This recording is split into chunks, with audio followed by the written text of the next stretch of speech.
Hi, I'm Ken Edward. And I'm Dane Rakestraw. We're with Keystone Steel Wire, manufacturers of Redbrand agricultural fence products. The steps we're going to show you today will make sure you have a fence that looks good and lasts a long time. Redbrand welded wire is made here in Peoria, Illinois from recycled steel. We take pride in having better welds and more protective zinc coating than other competing products in the industry. The other product that could be used for this project is Yard Garden and Kennel, also made here in Peoria, Illinois from recycled steel. The difference between welded wire and Yard Garden and Kennel is Yard Garden and Kennel has knots instead of welds, allowing for the wire to conform to the terrain when installing. It's also an economical alternative to chain link. The product is made out of Class 1 protective zinc coating, which will make sure your project lasts a long time. For this particular project, we've elected to use Redbrand Yard Garden and Kennel. The first thing you need to do is determine the front side of your kennel. Do this by laying out 2 stakes. Next, you're going to use a string to lay out the fence line. And these 2 stakes are going to be longer in distance than your desired pin size as far as the kennel size. The kennel that we're going to build here today is actually 25 feet square, and these 2 pins are probably 75 feet apart. So we want to be longer than the actual front wall of this kennel will be. Next, you're going to want to dig your first post hole. And this will be one of the 4 corners of your dog kennel. Make sure to dig it deep enough. And here we're going to use 48-inch Yard Garden and Kennel, so I'm going to use a 8-foot 4x4 pressure treated post. So I'm probably going to have this post out of the ground 52 inches, so it's going to be a pretty good size, pretty deep hole. And this is important because this is one of the main stays of your dog kennel. So here I'm looking to get the height, the proper height, and also looking at where it's in position to the string, the orange string on the side. And going to tamp this post in, making sure this level, with a little bit of dirt at a time, making sure that you tamp it in nice and firm. Next, we're going to mark off 25 feet to install our second post. This second post will be the second corner of the 4 corners for the dog kennel. And again, you can see this hole is going to be relatively deep. Again, using a 4x4 8-foot long pressure treated post, lining it up with the string. Now that you have one side of your kennel laid out, you'll need to determine the position of your other 2 posts. To determine the distance of your next 2 corner posts, you'll need to find the diagonal distance based off of this formula.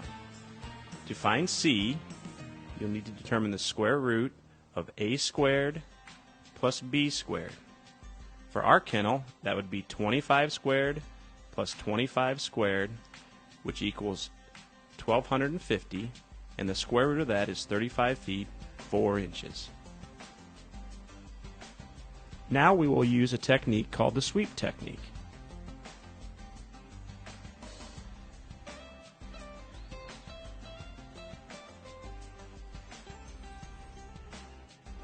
To do that, spray a line at the distance the formula says, as they're doing here, and then spray another line the distance you want your fence line to be. Where these 2 lines cross will be the position for your post.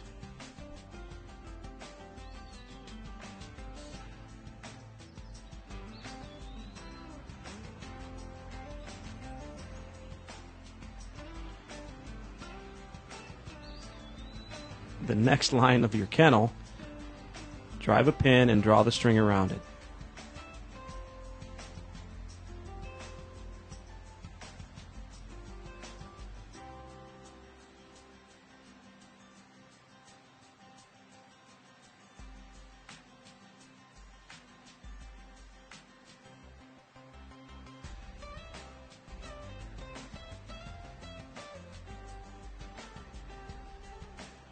reference the painted mark on the ground, having the string cross that painted mark, drive a pin in the ground, and then tie the string to that mark. That will give you reference for the second side of your kennel.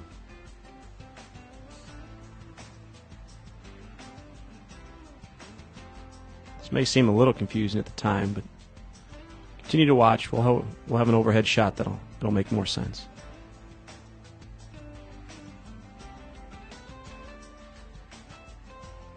Fine-tune the strings if you need to. Next, we're going to measure out 25 feet and mark our string.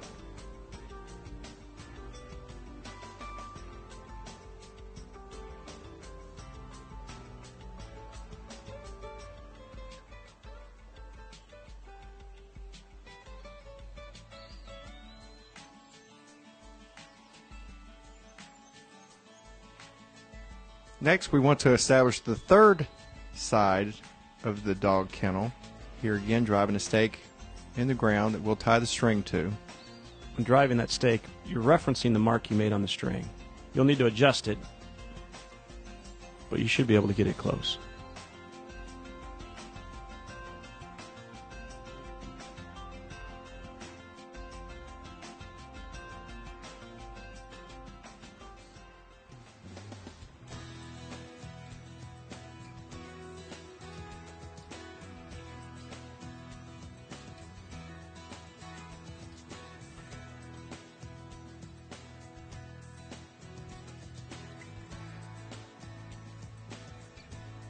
Here we're measuring 25 feet again.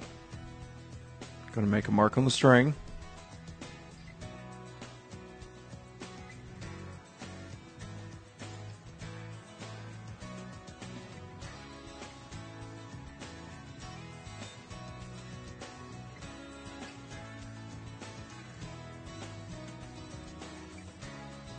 The string has everything laid out for now to set your post.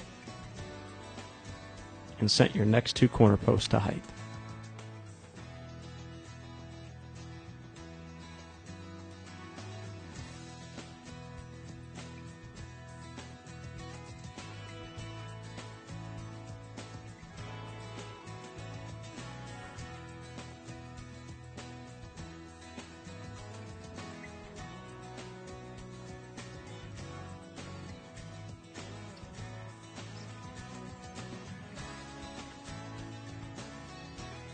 And then evenly space your posts within this fence line. Next, dig all the holes and set the remaining line posts.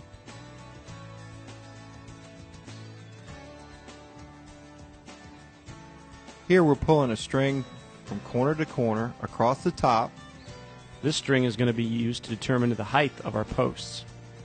So we have a line string and a top string.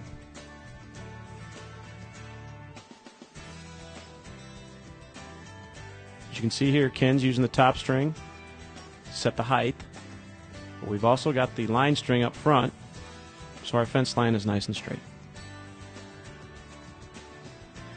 This way, if your corner posts are set level, you have the two strings, the rest of your posts will set in mirror comparison to the corner post. And here we have all the posts set. Now that you've set all your line posts, it's time to install the top rail. We've selected treated 2x4 lumber for our top rail posts. You'll need to measure them, cut them to length, making sure to leave enough room for the next top rail to butt up to the one you just installed. Here we're using 3-inch decking screws just to make sure that they are secure. Here we're setting on the top rail, which is a 2x4 pressure treated board laying flat, taking consideration leaving enough room for the next board to be installed on top of the post.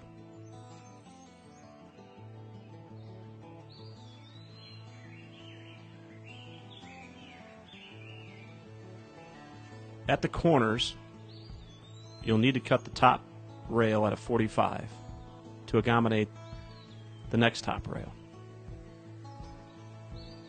Here's a photograph of the kennel with top rails complete. Now it's time to install the wire.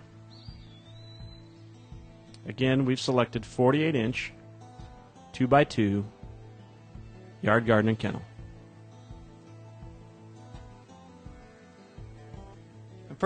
First you want to attach the product using a small staple, 3/4 inch long staple, just to kind of tack the product up, hold it in place and get your vertical straight. Unroll the wire to your first pulling point. The reason we just tack the wire on with the staple is because we're going to apply fascia boards to each one of the line posts and corner posts. These are treated 1x4s. And the advantage of the fascia board is a couple of things. One, we're sandwiching the wire between two pieces of wood. Secondly, if your dog jumps up on the fence, they're not pushing on the staples, they're actually pushing on this whole board. So it makes a nice finish. It's going to make the fence very secure for your animals, large dogs jumping up on the fence. And again, using decking screws to attach this board, making sure it's firm, cinching it down. So we're going to hold this wire in place when we go to pull it. You'll notice this fascia board doesn't go all the way to the top of the post. We plan on having another fascia board across the top. Next, it's time to build a dummy brace. We've elected not to pull off a pickup truck, a tractor, or anything artificial. Take a 4x4 by 8 foot long, lay it on the ground, dig a hole, drop a 4x4 by 8 foot in that hole just loosely. Next, we're going to drill a small hole into the corner post of the dog kennel just to put a pin or a big spike in, something temporary to use to hold this dummy brace cross member up.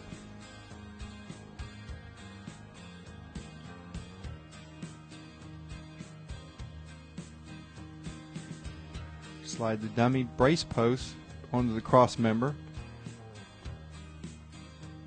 Just tap the pin or spike in. Just anything to hold this cross member up is the purpose of this. Next, take the cross member,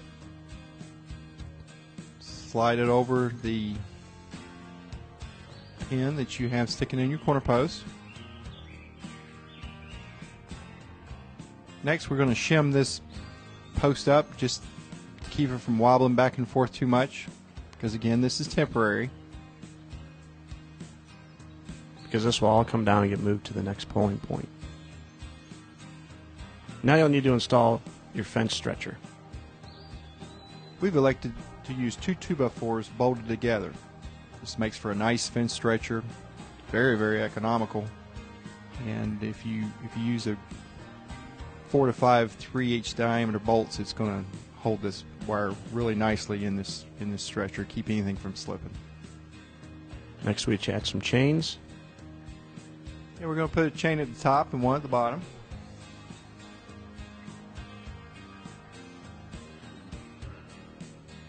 And we're going to install a come along, one at the top. The great thing about having one at the top and one at the bottom is that if you need to adjust the fence, you can independently of the top or the bottom, instead of just having one pull point. And now you can see with the dummy brace that this force that I'm applying with the come alongs is being pushed back into the dog kennel itself. Once we get the wire tight, go back and just put a small staple in at the desired height, making sure that the clearance is the wire's off the ground, but you don't want too much. And now it's time to install the fascia board on the front. Do this similar to the top rail. We're using 1x6s treated. And it makes a great finish look. With the top board and the fascia board, you know that this is going to be a very secure kennel, and it's going to look good when we get done with it. After you've installed all the front fascia boards, it's time to install the fascias for the posts. Again, this will secure the wire to the post to help keeping your dog from pushing the wire. After you've secured one side of the fence, you'll need to take your dummy brace apart and move it to the next side. You notice we didn't cut the wire. We're actually going to take the wire around the corner and pull it down the next fence line. So everything here with the dummy brace again was temporary. I just pull things out of the ground, throw them into your back of the truck or the wheelbarrow, and we're going to move things down to the next corner. Here, just unrolling the fence again. Like we said, we didn't cut it. We're just going to continue with it to the next pull. Here we're going to do the same thing we did on the first one. Find the distance of our dummy brace. Dig a hole.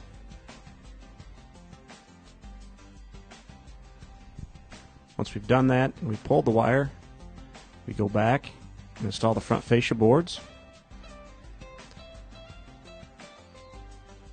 After you've got the fascia boards installed, it's a good idea to put finishing nails between the front fascia board and the top rail. It's also a good idea to affix the back of the front fascia board to the wire using poultry staples. Another idea, you may want to fasten the bottom of the fence using landscaping staples, as shown here. You could also use another front fascia board on the bottom to add more security to your kennel system. Next, on the gate, you just want to make sure that you set the gate as close as you can to the ground. Here we're using some wooden blocks to determine that height.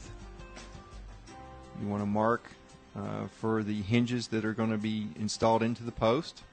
As far as the height, here we're finding the vertical level using a plumb bob. So when the gate swings, it swings evenly. Then we're just going to take a drill and get a starter hole for these leg hinges that are going to be screwed into the post. Install the leg hinges, one on the top and one on the bottom. They actually just twist in. And then set your gate, make sure it's level, check to make sure it swings, clearance on the ground's good, and there you have it. Your dog will be safe and secure with Redbrand Yard, Guard, and Kennel.